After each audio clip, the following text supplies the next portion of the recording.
အားလုံးပဲမင်္ဂလာပါဗျ Sky Catcher Channel ကနေပြန်လည်ကြိုဆိုလိုက်ပါတယ်ဒီနေ့မှာတော့ကျွန်တော်တို့ cycle ချစ်တဲ့ biker တွေ rider တွေတိုင်းက original ထုတ်ပေးလိုက်တဲ့ cycle တိုင်းမစီးဘဲနဲ့ဘာလို့ modify ပြီးစီးကြတာလဲဆိုတာကိုတင်ဆက်ပေးတော့မှာပဲဖြစ်ပါတယ်ဗျကျွန်တော်တို့ရဲ့ Sky Catcher Channel လေးကိုလည်း subscribe မလုပ်ရသေးဘူးဆိုလို့ရှိရင် subscribe လုပ်ခဲ့ပေးပါဦး description ထဲမှာလည်း Facebook ရဲ့ link လေးကိုထည့်ပေးထားပါတယ် Facebook မှာလည်း ACC တွက်ကြည့်လို့ရပါတယ်ဗျ follow ပေးခဲ့ပါဦးဗျအဲ့ဆိုလို့ရှိရင်ကျွန်တော်တို့ cycle ချစ်တဲ့လူတွေကဘာဖြစ်လို့ modify ပြီးစီးကြလဲဆိုတဲ့အကြောင်းအရာလေးကိုဆက်ပြီးပြောကြရအောင်နံပါတ်1ချက်အနေနဲ့ performance ကိုပိုကောင်းဖို့အတွက်ကိုမိမိကိုယ်တိုင် engine စနစ်တွေ suspension စနစ်တွေ brake စနစ်တွေကိုစိတ်ကြိုက်ပြင်ဆင်မွမ်းမံပြီးတော့အင်ကိုပိုရအောင်လို့ကြလို့ရှိရင်ထိန်းချုပ်လို့ပိုကောင်းအောင်လို့ဒါမျိုးတွေဖြစ်အောင်လို့ကိုယ့်အကို modify ပြီးစီးကြတယ်နံပါတ်2ချက်အနေနဲ့ဆိုလို့ရှိရင် cycle စီးမဲ့သူတွေအကြိုက်မိမိရဲ့ကိုယ်ပိုင် style မိမိနဲ့ လိုက်ဖက်တဲ့ပုံစံကိုရရှိအောင်လို့ပို့ပြီးတော့သူများနဲ့မတူထူးခြားတဲ့ cycle မျိုးဖြစ်အောင်လို့ပြင်ပြီးတော့စီးနိုင်တယ်နောက်တစ်ခုကရိုးရှင်းပြီးတော့ထွက်ဆောင်မှုရှိတဲ့ပုံစံဖြစ်အောင်လေအရင် original cycle မှာပါတဲ့ရေးလံနဲ့မလိုအပ်တဲ့အစိပ်ပိုင်းတွေကိုဖယ်ရှားပြီးတော့လေ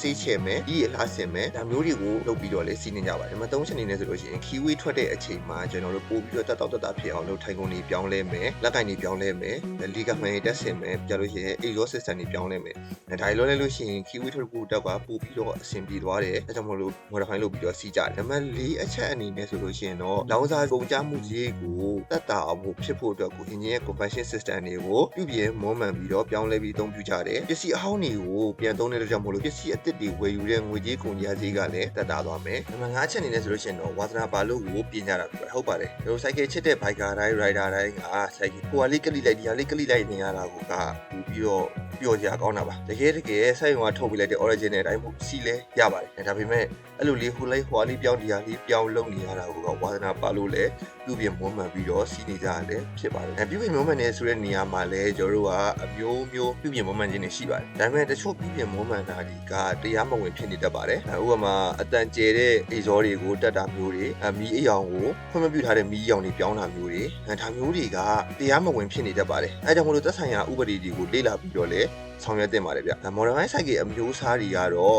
အများကြီးရှိတယ်အဲ့အများကြီးထဲမှာပါဒီနေ့မှာကျွန်တော်ကလူငယ်တွေကြားထဲမှာခက်စားဆုံးဖြစ်တဲ့ bobber style နဲ့ ace tracer style အကြောင်းကိုထပ်ပြီးတော့ပြောပြပေးသွားမယ်တော်တော်များများသိကြတယ်တော်တော်များများပြောနေကြတဲ့ bobber style ကဘယ်ကနေဆင်းသက်လာလဲဆိုလို့ရှိရင်1930ဝန်းကျင်မှာဒုတိယကမ္ဘာစစ်ကြီးပြီးသွားတဲ့အချိန်မှာအမေရိကန်ကိုပြန်လာတဲ့စစ်ပြန်စစ်သားတွေကစတင်ပြီးတော့မိတ်ဆက်ခဲ့ကြတာစစ်တွင်းမှာအသုံးပြုခဲ့တဲ့ဒီစစ်သုံးဆိုင်ကယ်တွေကိုမလိုအပ်တဲ့အစိပ်ပိုင်းတွေလေးလံတဲ့အစိပ်ပိုင်းတွေကိုဖယ်ရှားပြီးတော့ရိုးရှင်းပြီးတော့ပေါ်ပါတဲ့အစိပ်ပိုင်းတွေနဲ့အစားထိုးပြုပြင်လိုက်တဲ့အခါမှာတော့ပုံမြန်ပြီးတော့ဆွဲဆောင်ရည်ပိုကောင်းတဲ့လှပတဲ့ပုံစံတွေနဲ့ bobber style ကိုရရှိလာတာပဲဖြစ်ပါတယ်ဗျဒီအခုမြင်နေရတာတွေကတော့ဒါ bobber style ဘိန်းတွေပဲ modify လုပ်တဲ့ဘိန်းတွေပဲဖြစ်ပါတယ်ဗျဘယ်ဘိန်းမှုမဆို bobber style file လို့ရပြီမယ် modify လို့ရပြီမယ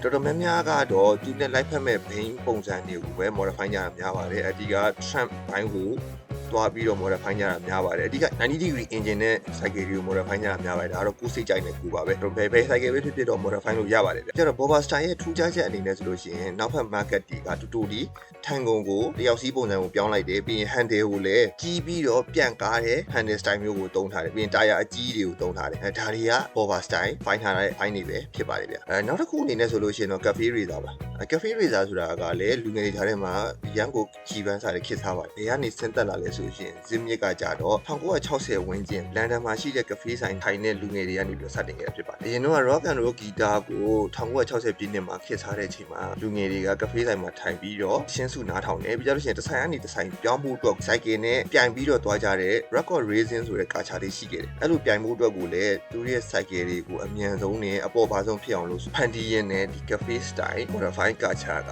ထုံးကားလာတာဖြစ်ပါတယ်ဒီ cafe style ရဲ့ထူးခြားချက်အနေနဲ့ဘာဖြစ်လဲဆိုတော့ cycle ကနေမယ် handle bar ကလည်းနေမယ်ပြောရင်စီတန်ကြီးကရှည်ပြီးတော့တီတီလေးပဲဖြစ်နေမှာပါအနောက်ဘက်ကအမီးပုံစံ market တွေကလည်းပြပြလေးနဲ့လှလှလေးပဲဖြစ်ပါတယ်ဒီပုံစံတွေကတော့ဒါ cafe racer ပုံစံတွေပဲဖြစ်ပါတယ်ဗျပြန် main ဆန်စီးလို့ရတဲ့ cafe racer ပုံစံတွေကလည်းလူငယ်ကြားထဲမှာကိုဘာလို့ထင်ရှားလဲဆိုလို့ရှိရင်ပေါ်ပါပြီးတော့သူကထိန်ချိုးရလွယ်ကူအောင်လို့ပြုလုပ်ထားတဲ့ကြောင့်မို့လို့လူငယ်တွေစိတ်ကြိုက်ဖြစ်နေတာပဲဖြစ်ပါတယ်ဘာပြောဟိုးရင်တွေကခေတ်စားခဲ့တဲ့1930 1960ဝန်းကျင်တွေမှာခေတ်စားခဲ့တဲ့ bobber style နဲ့ cafe racer style ဆိုတဲ့ modify ဘိန်းတွေကအခုချိန်မှာဆိုလို့ရှိရင်တော့တစ်ကမ္ဘာလုံးရဲ့လူငယ်တွေကြားထဲမှာပတ်သက်ပြမှာပါခေတ်စားနေတဲ့ cycle တွေလည်းဖြစ်ပါတယ်ဗျ cycle ချစ်တဲ့ biker တွေ rider တွေတယောက်ချင်းစီတိုင်းမိတ်ဆွေတိုင်းကမိမိကြိုက်နှစ်သက်တဲ့ modify style လေးတွေကိုလည်းပြောပြပေးခဲ့လို့ရပါတယ်ဗျဒီဗီဒီယိုလေးကိုလည်းကြိုက်နှစ်သက်တယ်ဆိုလို့ရှိရင် like လေးပေးခဲ့ပေးပါဦးဗျအဆုံးထိကြည့်ရှုပြီးတော့လည်းကျေးဇူးတင်ပါတယ်နောက်ဗီဒီယိုဒီမှာလည်းထပ်တွေ့ပါဦးပဲဗျ